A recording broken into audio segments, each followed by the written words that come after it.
Muito bom dia a todos os espectadores! Mais um Mandala Cast começando aqui. Hoje nós estamos aqui para conversar com meu amigo Elon, escalador das antigas, respeito demais, representa muito na nossa região aqui. E é isso, galera, hoje a gente vai começar contando um pouco de história do Elon, como que ele se relaciona com a nossa região aqui. Elon, fala pra nós um pouco da sua história, como é que você começou a escalar, o que te fez apaixonar pela escalada? Não, rapaz, a minha história ela é longa, mas também queria agradecer aqui, né, o convite de estar aqui com você, seu trabalho também é fantástico, né, a gente acompanha. Mas assim, na verdade eu comecei brincando, fui passear uma farofada no Cipó e aí vi uns caras subindo pedra, aquele negócio ali me deixou mexeu, né, com a cabeça, eu achei aquele negócio meio doido, interessante. E você tinha quantos anos? Cara, na época eu tinha 19, 20 anos mais ou menos. Tem quantos anos isso aí? Vamos pular essa parte? Vamos pular essa parte, cara. Mas enfim, ali disparou alguma coisa e procurei um curso na época, né? Fiz uma vivência na época. Nessa época quem que dava curso? Cara, tinha muito pouca gente aí, né? Mas era uma época boa de uma galera, né, experiente, uma galera bacana, né? Então você tinha aí o Tinoco, o Eustáquio, o Emerson também, o Ralph, essa galera. E eu tive a felicidade de cair na mão do Eustáquio, né, cara? E um negócio interessante na escalada é o seguinte, o que manda muito é a porta que você entra. Então você tem a porta boa e a porta ruim. Eu dei a sorte de entrar na porta boa, né? Sim, isso faz total diferença, do jeito que você aprende, né? Isso, a vibe que rola ali na hora. E ali com o Eustáquio, né, cara, eu vi todo mundo da escalada, fiz um pouco de tudo, né? Vivenciei muito das questões da escalada, a questão das políticas, né, das associações, das várias modalidades em si, né? Que isso era interessante na época, né? A gente vivenciava um pouco de tudo. Você ia para a escalada esportiva, aí brincava no boulder, tinha a questão da escalada clássica também, né? Nessa época a galera já fazia boulder aqui?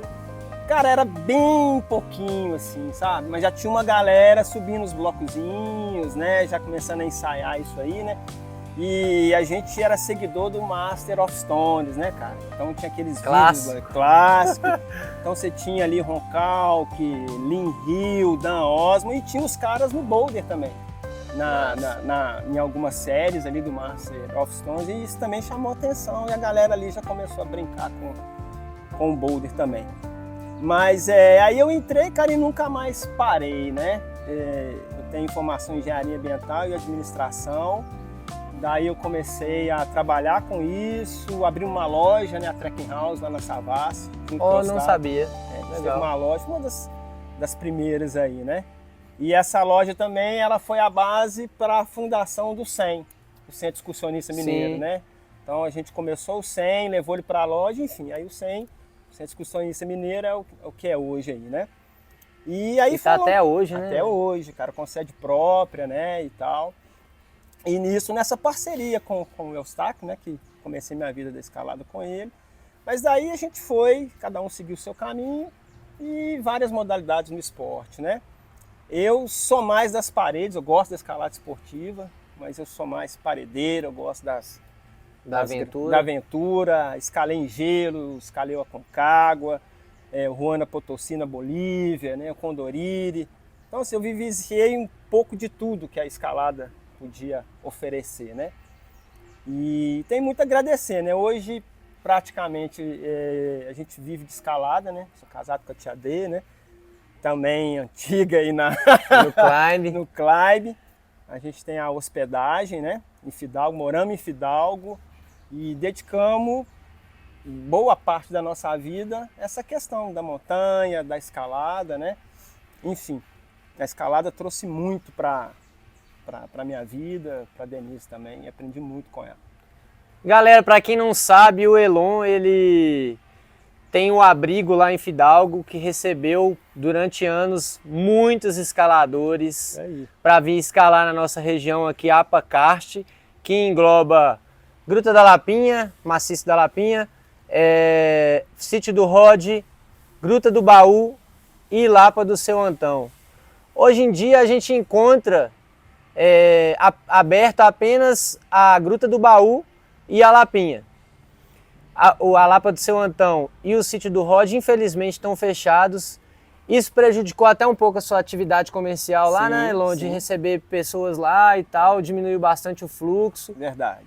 E acaba assim, né, com esses picos fechados, acaba influenciando muito no comércio local ali daquela região e tal. Então a gente veio trazer pautas hoje para trabalhar, né, alguma forma de viabilizar a abertura desses picos, que são o quê? Políticas da escalada, né?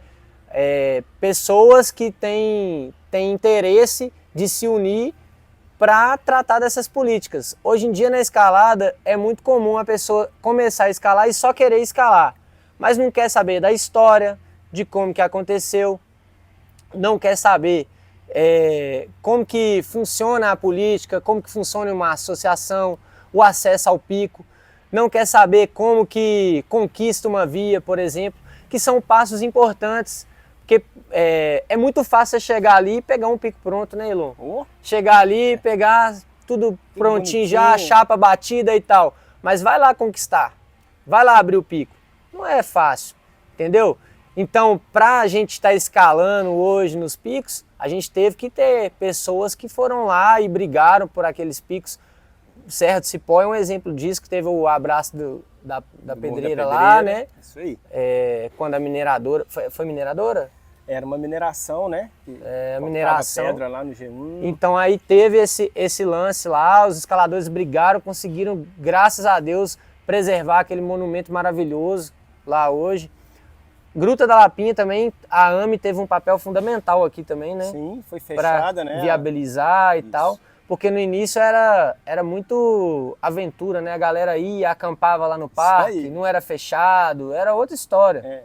Tem um documentário que fala muito das Vias da Lapinha. E as Vias da Lapinha, tá no YouTube para quem quiser assistir também. Do Aulus. Fala muito sobre essa história do início da escalada aqui em Lagoa Santa, na Gruta da Lapinha, que foi o primórdio da escalada esportiva muito antes da Serra do Cipó, né, Elon? Tô mentindo? Não, não tá não.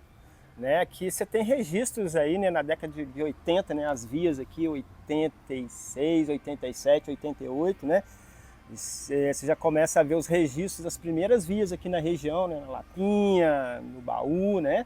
Quem que foi a primeira pessoa, você sabe, que chegou aqui e visualizou? Então, a nossa escalada, né, cara, ela tem uma pegada, assim, o pessoal não vai gostar muito que eu vou falar, não, mas ela tem uma pegada muito do carioca. Então a gente teve essa galera aqui, né, o André Ilha, né, o Tunico Magalhães, né, o Tunico ainda mora aqui em Belo Horizonte, o Antônio Paulo Faria, né. Já ouvi falar muito desses nomes. Esses caras, assim, bicho, por incrível que pareça, eles andaram muito aqui, né, e fizeram muitas prospecções aqui na região, cara. Inclusive, assim, quando você chega em Sete Lagoas, por exemplo, Sinuosa e tudo, esses caras já estiveram lá, mapearam, né? Rei do Mato. Tudo. Então esses caras, eles chegaram aqui, viram esse potencial, né? O próprio Abaço lá do Morro da Pedreira, né? Foi o André Ilha que propôs, não foi? Exatamente. Esse movimento. Todo esse movimento. Então a gente tem uma pegada muito do carioca aqui, né? Essa galera começou esse movimento aqui. Uma certa influência, né? Porque lá eles começaram primeiro, escalando montanha, e depois eles vieram para cá. Né? Tem a escola excursionista no Rio, né? O Sérgio, o SEB, né? Então eles têm um histórico grande de excursionismo e escalada lá. E isso, de certa forma, veio para cá, né? A nossa escalada tem muito a ver, né? Até o estilo de conquista, quando você vê, né, galera, né, grampo no pé e outro é para não cair, né, cara? Então era bem o estilo da época. E aqui, cara, quando você pega o guia da Escalada de Minas, na parte introdutória dele, o primeiro guia que o Eustáquio e o... Ai, gente, falhou o nome aqui, eu vou lembrar o nome dele para não tirar o mérito. Quando eles lançaram esse guia, eles fizeram um breve histórico, cara. Fizeram um levantamento, um resgate do início da escalada mineira, como é que isso começou, né? E lá eles citam os nomes, né? Pau de Tarso, a galera que começou com o excursionismo e a escalada. Mas a escalada esportiva mesmo, você tem aí Eustáquio, Emerson, Fabiano, né? Que a galera titulava de Tri Parada Dura, né? Essa galera começou esses trabalhos aí, Lapinha, Baú, né? O Roberto Lincoln. Robertão também, né? Robertão Verdade. também. Então, Tunico, essa galera, o Tinoco. Então, essa E galera aqui surgiu muito da espeleologia também, É. né? Da galera que gostava de fazer expedição em caverna Isso. e tal, e aí começou a se interessar também. Ô, Vitor, um negócio muito doido. Se você pegar ali esses conquistadores mais antigos e pegar o currículo dos caras, praticamente quase todos vieram ou do NAI, de um grupo de espeleologia. Né? Que doideira é o que você tá isso. falando, né? E a espeleologia, cara, ela meio que deu uma impulsionada, né? Isso é massa, porque a gente vê lá no Rio, a raiz da escalada esportiva é o próprio montanhismo mesmo, Sim, né? Que sim. a galera começou a subir montanha, aí começou a querer fazer coisa mais difícil, virou a escalada tradicional. Sim, sim. E aí depois da escalada tradicional, queriam fazer lances mais difíceis, mas mais baixos, se eu não me engano. Sim. E aí criou a escalada esportiva, né? Criou não, mas adaptou para a escalada esportiva. E aí, consequentemente, a galera, os cariocas trouxeram essa prática para cá também, né? Sim, sim. Olha, você tem aí o Pita, né? Você pega aí a região do Cipó. Então você vê as vias esportivas, né? Você tem muito dedo desses caras. E né? tem uma pegada trad, pega Sim, a Sinos, Isso aí. a né? Lamúrias. Se eu não me engano, a Lamúrias é do Pita, né? Você vê que tem bem essa pegada do Fábio Muniz, né? Que faleceu. Enfim, você vai ver André Ilha, né? Mais a questão das vias móveis, né? Tartari. E tem uma minerada que cortou e colou e puxou essa técnica. Né? O Emerson, o Eustáquio, o Ralph, é mais ou menos o mesmo estilão. O Emerson, ele era muito também dessa, mais estilo mais móvel, mais trad, Sim, gostava sim. muito da esportiva Sim, também, né? sim. Mas nos últimos tempos eu lembro dele muito fazendo móvel Cara, e ele tal. estava abrindo uma via em solitário na Arriscada. Ele estava quase finalizando essa via lá. Tem que ir né? lá terminar esse trem, né? Pois Alguém é. tem que ir lá. Cara. O Ralph também tinha muito essa pegada, a região do Caraça, né, cara? Você tem umas coisas do Ralph aí. Tem uma via que chama Meba do Cosmo. Se eu não me engano, essa via não tem repetição, né? Então, tinha muito Lá no Caraça? No Caraça. Massa. Né? Eu não sei se no Inficcionado, aonde é direitinho, eu não sei especificar, né? Mas essa galera tinha muito disso, né? E ao mesmo tempo que estava no esportivo, os caras estavam nas paredes, né? Desbravando, né? Pedra Riscada mesmo é um efeito disso, né? A minerada foi lá e iniciou os trabalhos, né? As primeiras vias lá foi da minerada, né? Os caras empreenderam lá. O Emerson, Xander, né? Caca, Ralph. Como que chama aquela via clássica lá? É Moonwalk? Moonwalk.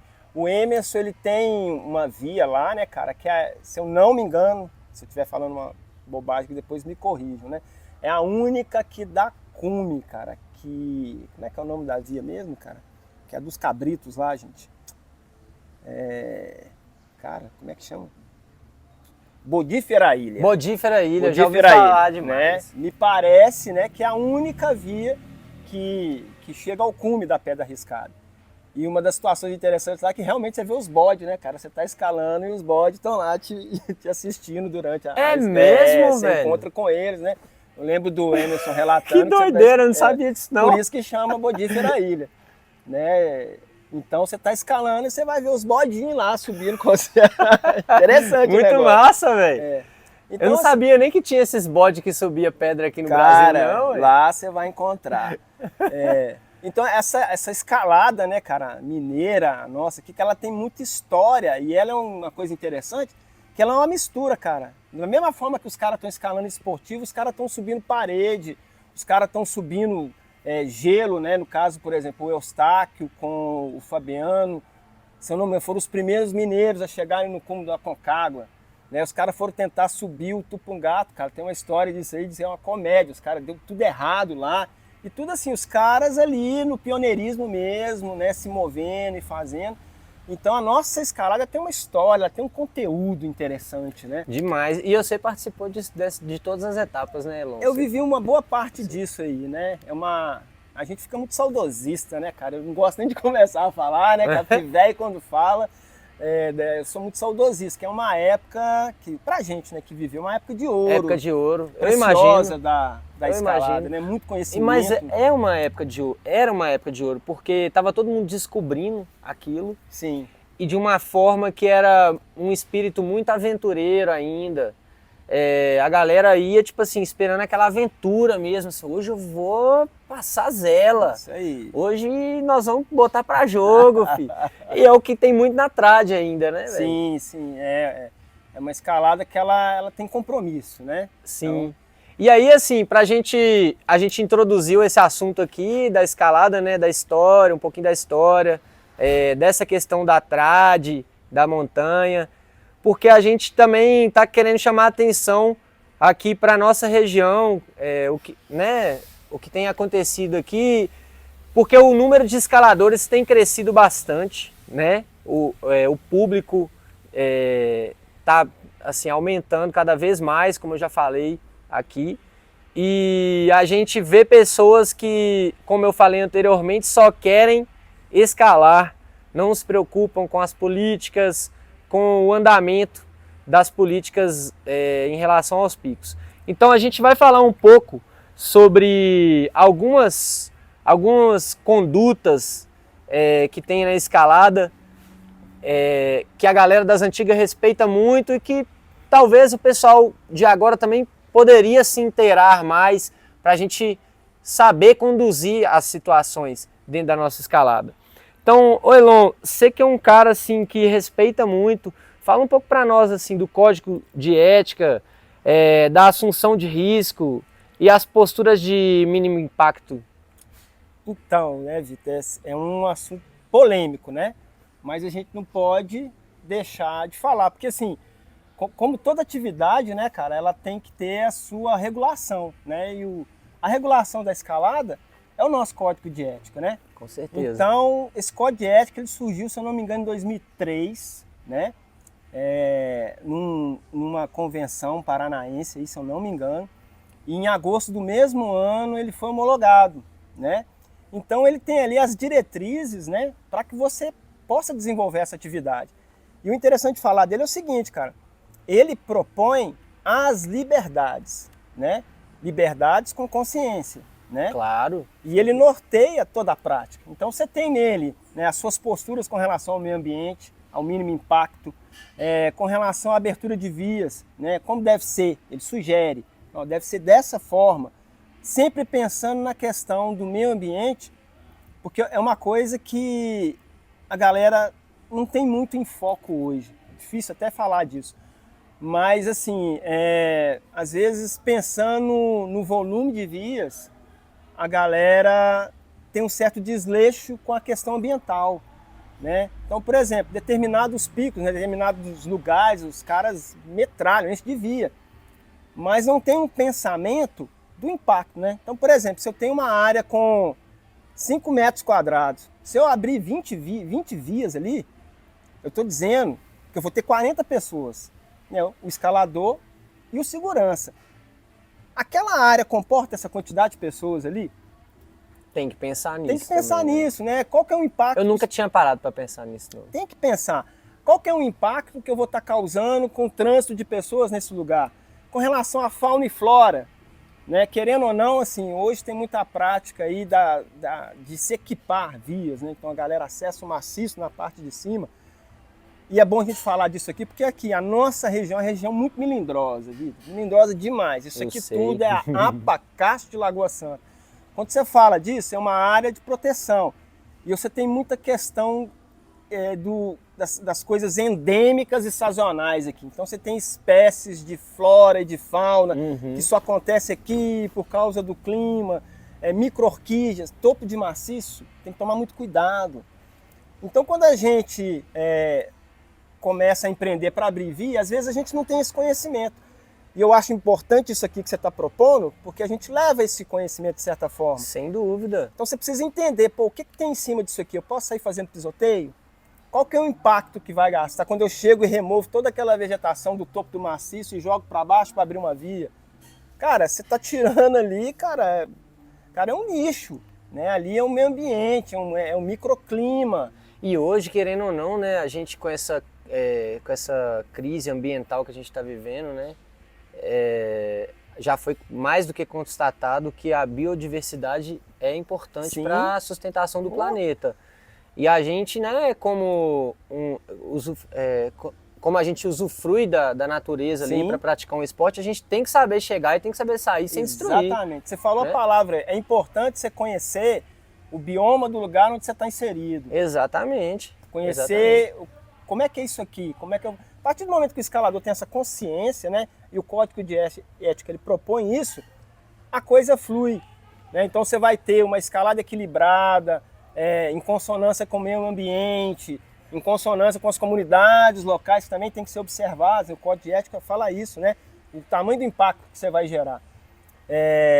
As nossas posturas, né? O código de ética ele sugere como que deve ser a nossa lida no meio ambiente, nas aberturas de via, e também a legislação com relação aos direitos autorais. E aí o pau quebra, né? Direito autoral hoje, cara, é um negócio que as pessoas atropelam e é um negócio complicado, porque se você atropela isso, se você falar assim, esse código de ética aí, como é que fica? O que vai regular o nosso esporte? Terra de ninguém, né, Vitor?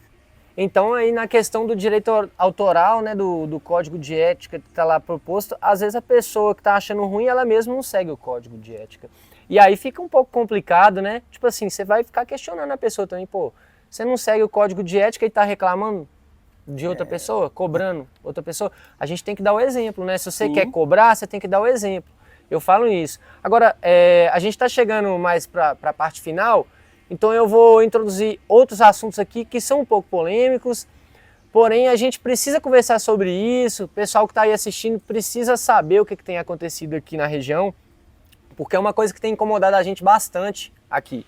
Então eu queria que o Elon discursasse para nós um pouquinho sobre as políticas na escalada aqui da região, sobre a escalada local aqui e essa regulamentação da atividade aqui.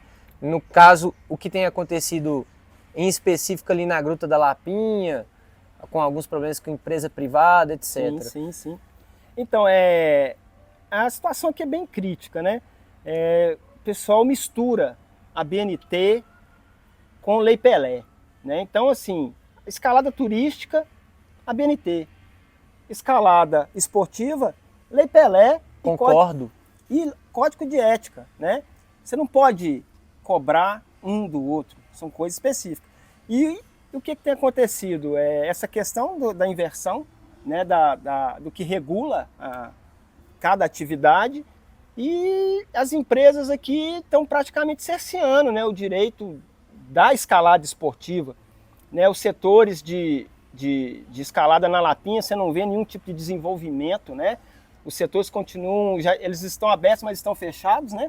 Então você tem os setores básicos ali que estão sendo operados, a empresa não tem o interesse, porque ela não tem a visão da escalada esportiva, em fazer com que esses outros setores sejam abertos, para que mais pessoas da região tenham acesso à prática esportiva da escalada. E a questão da concessão aqui, ela não está funcionando muito bem, né? Então você tem um órgão público que não tem pessoal nem a competência para gerir o caderno de encargos, que é bom frisar, assim, ninguém aqui é contra a concessão, mesmo pelo contrário. O caderno de encargos ele é perfeito, se o que tiver ali for cumprido, todo mundo ganha. Exato. Só que a gestão é mal feita e a gente tem visto aqui, principalmente com a parte da escalada, um certo descaso, né? Com relação aos acessos, com relação às práticas em si, né, do pessoal ter esse entendimento. Uma coisa interessante de falar é o seguinte, que nós temos a portaria 72, que ela é do Instituto Estadual de Floresta, em que ela abraça o Código de Ética da Escalada. Ela traz para dentro da unidade de conservação isso. E não é observado, sabe, esse tipo de coisa.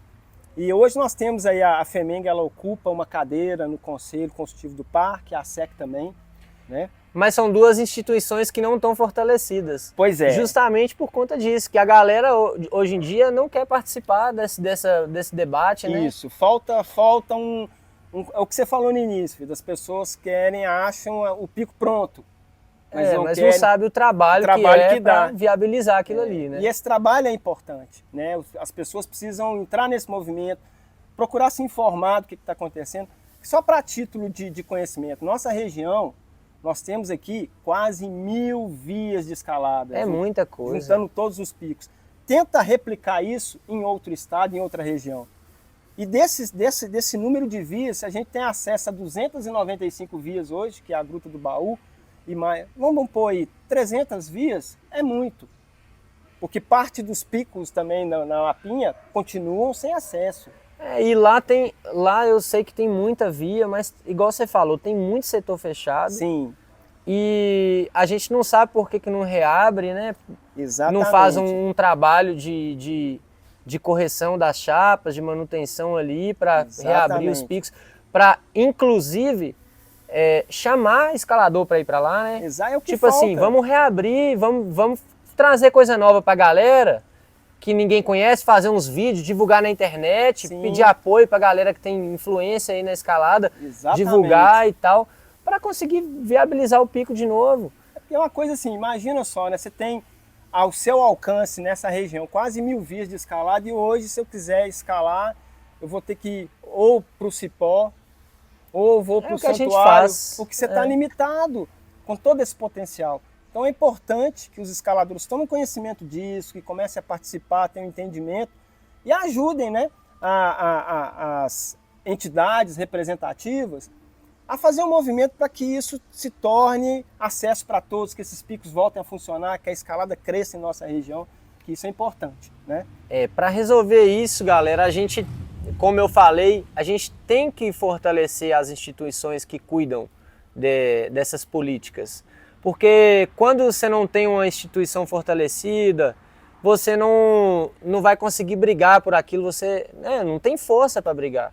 Fica uma pessoa brigando contra uma empresa privada, não vai ter força nunca. A gente sabe que pressão popular funciona, né? Então é muito importante a gente estar atento, né? Conhecer mais sobre a história, como a gente contou aqui, e buscar documentário que conta a história dos picos. Tem livro pra caramba para conhecer também. Então, assim, tem diversas fontes de informação que a gente tem aí. Quem quiser me chama, que eu passo um monte de informação que é legal de saber, que na época também eu não sabia e agora, hoje em dia, eu sou muito mais informado sobre isso. Então, os picos da região tem que ter uma atenção maior, até mesmo pela qualidade técnica, diversidade, né, de estilos. Sim. Aqui, porque você vai no Antão, você encontra um estilo, você vai na Lapinha, você encontra outro estilo, você vai no Rod, você encontra outro estilo. Apesar de ser parecido, é diferente. Sim. O Baú, outro estilo. Se você for ali na Cândida, que é um pico secreto aí e tal, é outro estilo. Sim.